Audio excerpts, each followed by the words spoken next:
Preparation for the End Time. Sabbath School Lesson 8. Worship the Creator, for May 19 through 25. Read to you by Perez for the Sabbath School YouTube channel of Luis Perez.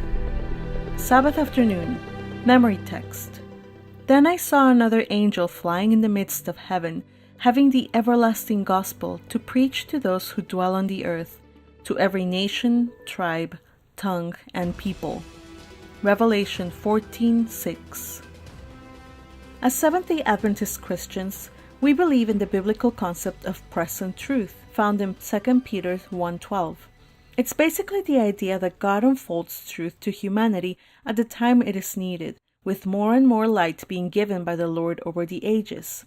The first gospel promise in Genesis 3:15 revealed to the fallen pair that hope would come through the seed of the woman. The promise to Abraham that he shall surely become a great and mighty nation, and that all the nations of the earth shall be blessed through him, is a fuller revelation of the gospel promise. The coming of Jesus, who proclaimed that the Son of Man did not come to be served but to serve, and to give his life a ransom for many, is, of course, an even greater revelation of the gospel truth. Today we believe that the three angels' message in Revelation 14:6 through 12 is present truth for those living in the last days prior to Christ's return and the fulfillment of all our hopes as Christians. This week, we will focus particularly on the first angel's message, for it contains truths crucial for those who seek to stay faithful amid end-time perils. Sunday, May 20th. The Universality of the Gospel. Read Revelation 14:6, Matthew 24:14, and Matthew 28:19. What is the similar theme found in these texts? How do these texts work together to help us understand how important outreach and witness are to our purpose as a church? In a sense, one can say that the first angel's message is the Great Commission, given now in the context of the last days. It is indeed present truth. Notice that all three texts place an emphasis on outreach to all the world, to all the nations, and to every nation, tribe, tongue, and people. In other words, this message is universal in scope. Every person needs to hear it. Read Galatians 3:22. What does this text say that helps us to understand why all the world needs to hear the gospel? The universality of sin explains the universality of our mission and calling. Every nation, tribe, tongue, and people have done wrong, have violated God's law, and have been confined under sin. Adam's fall in Eden has impacted every human being.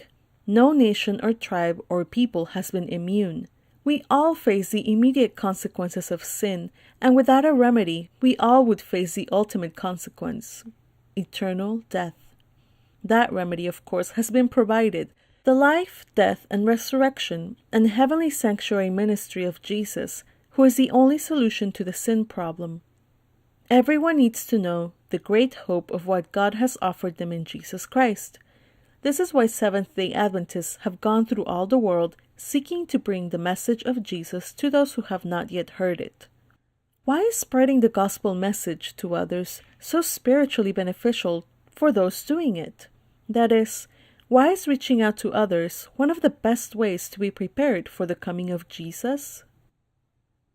Monday, May 21st. The Thief on the Cross and the Everlasting Gospel. In Revelation 14:6, the message to be proclaimed to the world is the everlasting gospel. It's a message of hope for people in a world that in and of itself offers no hope at all.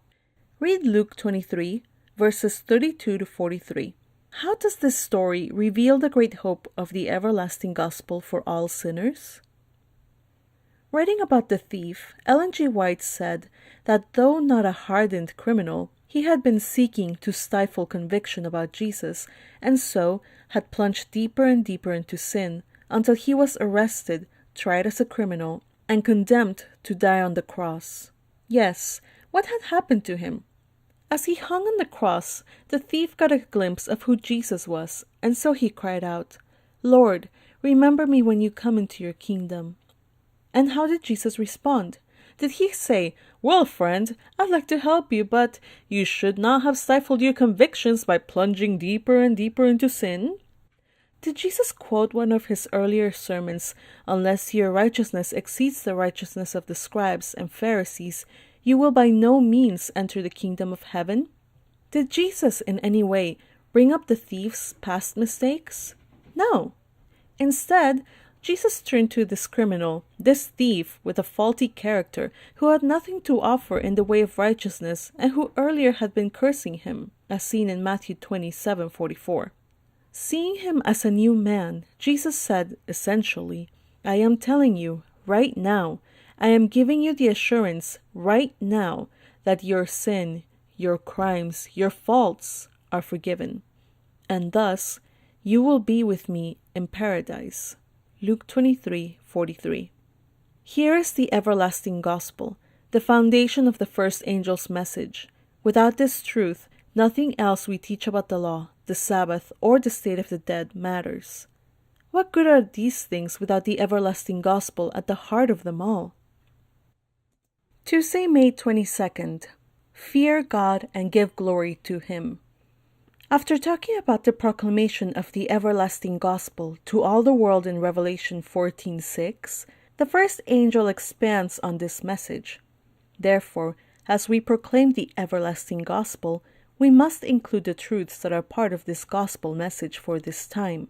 In other words, present truth for the last days also includes Revelation 14:7. Read Revelation 14:7. What does it mean when the angel says, "Fear God and give glory to Him"? How are we to do that? How do these concepts fit in with the gospel? To fear God and to give Him glory are not unrelated concepts. If we truly fear God in the biblical sense, we will give glory to Him. One should lead directly to the other.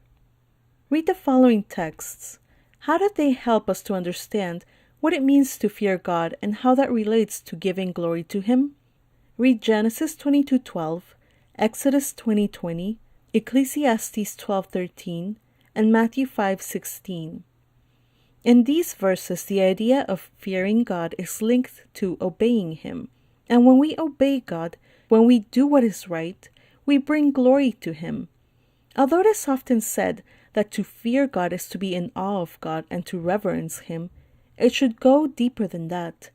We are fallen, we are sinners, we are beings who deserve death. Who hasn't at moments faced the startling realization of the evil of their deeds and what they would deserve at the hands of a just and righteous God for those deeds? This is the fear of God, and it is the fear that drives us, first, to the cross for forgiveness, and second, to claim the power of God to cleanse us from the evil that, if it were not for the cross, would cause us to lose our souls. What has been your own experience with fearing God?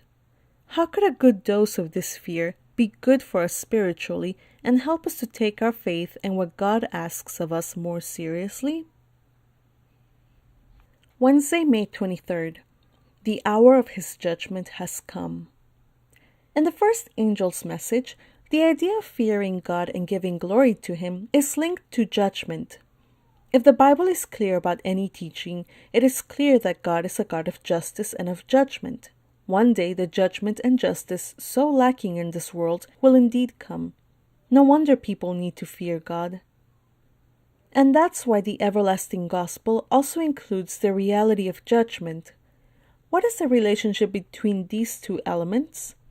The gospel means good news. This means, in turn, that although we are all sinners and have broken God's law, when judgment day comes, like the thief on the cross, we will not face the penalty and punishments that we deserve for our sin and law-breaking. Read the following text, Matthew 12:36, Ecclesiastes 12:14, Romans 2, verse 6, and 1 Corinthians 4, verse 5. The God who knows the number of hairs on our heads is going to judge the world. But that is precisely why the everlasting gospel is such good news. Judgment comes, but there is no condemnation for the faithful followers of Jesus, those washed, sanctified, and justified in the name of the Lord Jesus. See 1 Corinthians chapter 6, verse 11.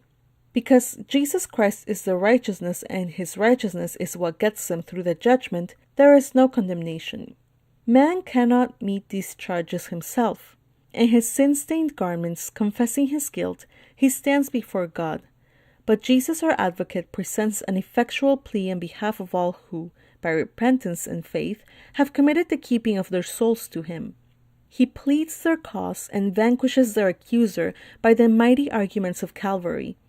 His perfect obedience to God's law, even unto the death of the cross, has given him all power in heaven and in earth, and he claims of his Father mercy and reconciliation for guilty man.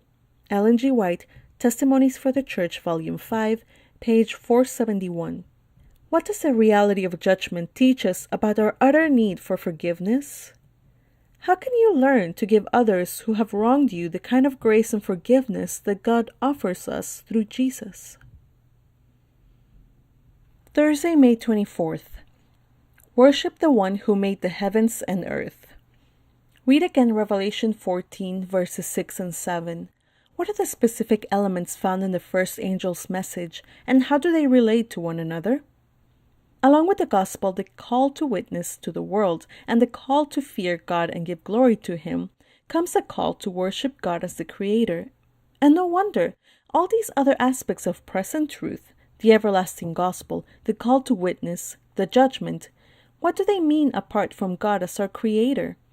These truths and all other truths arise from the foundational truth of the Lord as the one who has made all things.